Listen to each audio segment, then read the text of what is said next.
Hi, everyone. It's Lori Webb. InSpec, information, inspiration, motivation, and kick in the butt as necessary. I am excited about the last interview and presentation that was done by Margaret Swazo, who is an dear old friend, a dear friend from back in the day, back in the teenage years, and all of the mind-boggling efforts and energy and passion that she puts into her work to make a more sustainable community, um, make her community more sustainable and the world more sustainable. So kudos to you, Margie. In the next few minutes, I am here. I was thinking of doing a little fable, but I think in truth, in the vein of, or in the in the vein of sustainability, Margie and I were talking about some of these like cool products that you can use and come up with. I'm wondering if there's anybody who uses anything that they really love. I think there are some really good brands out there. I feel like how people incorporate, whether it's the type of, I mentioned that I use furoshiki, which is basically I have a cloth, a handkerchief, a scarf, a square that I use to tie knots with and to make a bag on the fly. I use it as a scarf, or I pull it out of my bag and use it to go home with groceries for the most part, but sometimes I don't have it with me, which is really not okay anymore.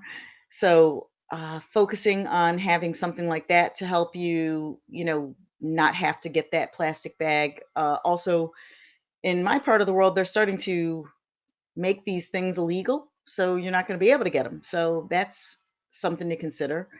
And the other thing, which is the argument I think for the cloth, or the furoshiki wrapping, is it's more flexible. It allows you to, whether you're going in to buy a melon or whether you're going to buy 2 bottles of wine or 4 bottles of wine, you can use the same cloth to wrap it up and form around the product that you're wrapping, or you can just have a like a catch-all and use it by wrapping. But I'm saying this to give you a little bit of highlight because I am doing a session called Wrapped in Sustainability a little bit later this week, otherwise known as Thursday.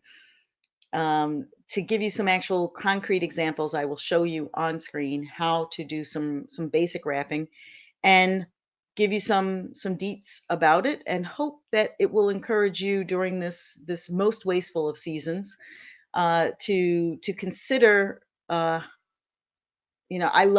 I love gifts. I love gift wrapping. I love the art of gift wrapping. I considered it as a business at one point, and the idea of creating a gift for someone and matching the patterns so that they integrate with each other, or even cutting out parts of the pattern, looking for the perfect wrapping paper and the bows and all of those things.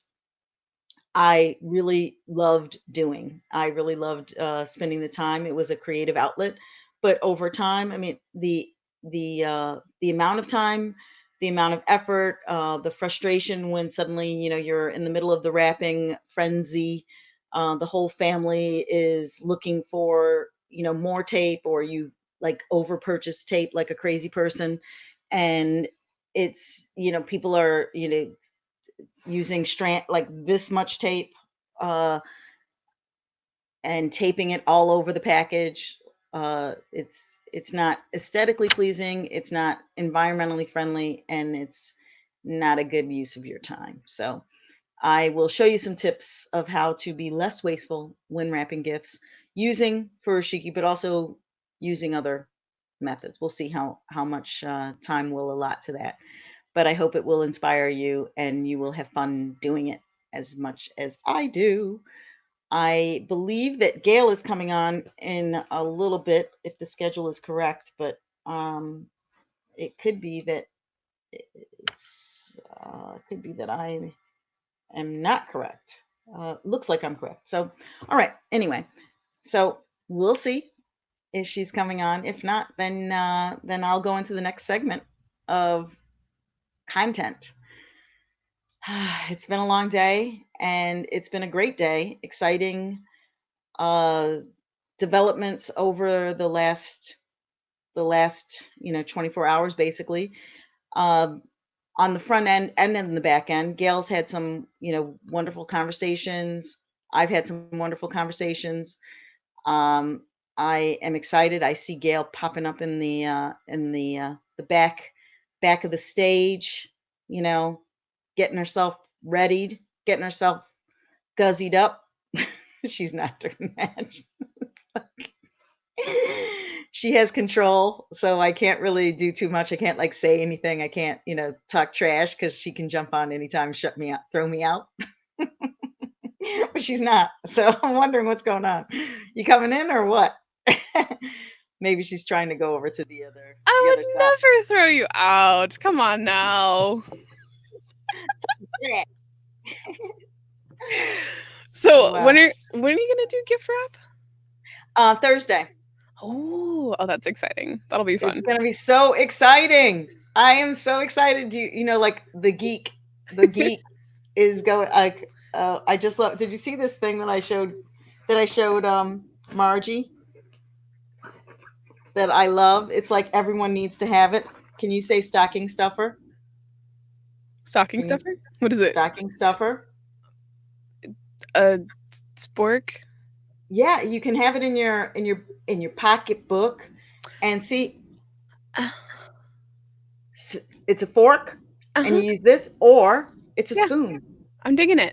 So you go like I had like it's so funny because it freaks people out because it's like I was telling her I usually have a bamboo actually usually I have two bamboo straws in my bag with Okay. this a furoshiki this cloth Yeah. and a depending on usually a water bottle Okay. with a cup attached, and I'll show you. Usually, I have that also sitting next to me, Yeah. but I sent it to wash, so I didn't start like just you can it's water, but you have to wash it every once in a while anyway, even though it's just water. Yes. Otherwise, it gets nasty.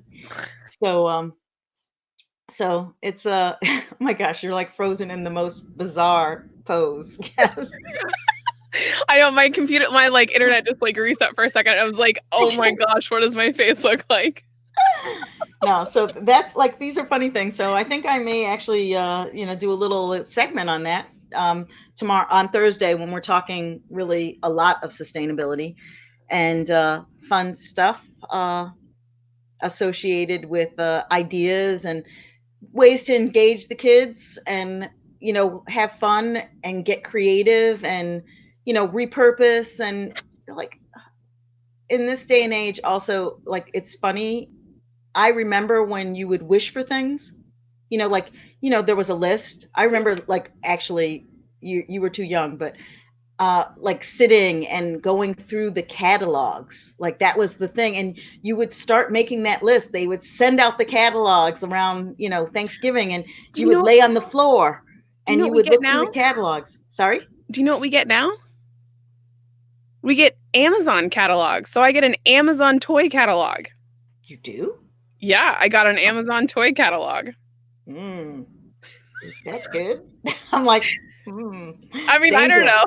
I I was a lover of Amazon. Now I'm not so much a lover of Amazon now anymore. So that's tricky. But yeah, but I love that like some of those moments that like wow, it's I hear myself say it and I think all I can do is think of like not even my grandmother, but like my grandmother's mother. Like, it feels like really you're the legacy recorder, so I know you don't mind hearing these kind of confessions. But it feels really like oh so dated and so like quaint, right? It's like, I feel like often there's a part of me that is like Little House on the Prairie, which is so not me. Like in a way, like probably most people would be like, that should be one of those things when people say, "What's something people don't know about you?" I'm secretly Laura Ingalls. Like probably not. I'm probably more Nelly. Scary. But anyway, this idea I love. I don't even know this about you. Do you like to cook I do or like to bake? cook. I like to cook. I used to like to bake until I figured out I shouldn't be eating gluten anymore. And so that has like that's less exciting for me now. But yes, I Gluten-free enjoy. recipes. Yeah. Once you get over that, over the fact that it kind of tastes like wood, then it starts to be good. Oh, I have no problem eating some of the like I've my taste like everything's changed. Like my taste buds have changed. Like everything's adjusted to be happy and excited about eating gluten free. It's more the amount of brain power it takes to figure out how to Mm. bake with gluten free things. Like the baking part, I just haven't spent the time to figure it out. I'm like way happier just buying a pre-done thing, but Yeah. I love baking. It So is, I'm super and grateful for here and there, a joy that we share, except for the fact that I'm still doing it, and it's really not good. Um, like I know that it has to. It's like evolving. It's something that it's odd because you think what is a normal thing to eat and natural. Like I actually uh, do not eat as much dairy as I used to as well. Um, I have gone over here. Oat milk is a big thing. it. Okay. Oat milk, and Lord help us, pea milk is also a thing. Okay. Yes, sprouts. But I came home and told my kids, and you can imagine, I don't want to drink the pea milk. That's hilarious. Not me. No, I don't want it. No, Mama, you drink the pea milk. But the pea milk actually tastes more like milk, more like actual cow's milk than the oat milk. Okay. The oat milk is actually super fat.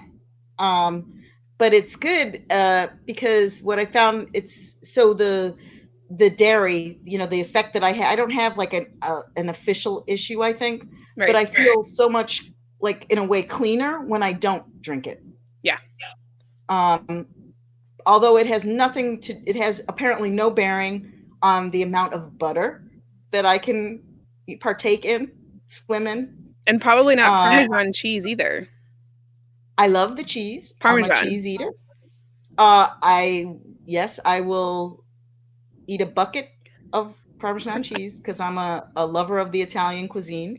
But I also live in Europe, and we I basically live in dairy capital. I live in the butter country, right? They're called Yes. Danish butter cookies for a reason, people. And pastries. Like I live in the land of pastries, right? Yes. And pork. Lots of bacon. But that's a different thing.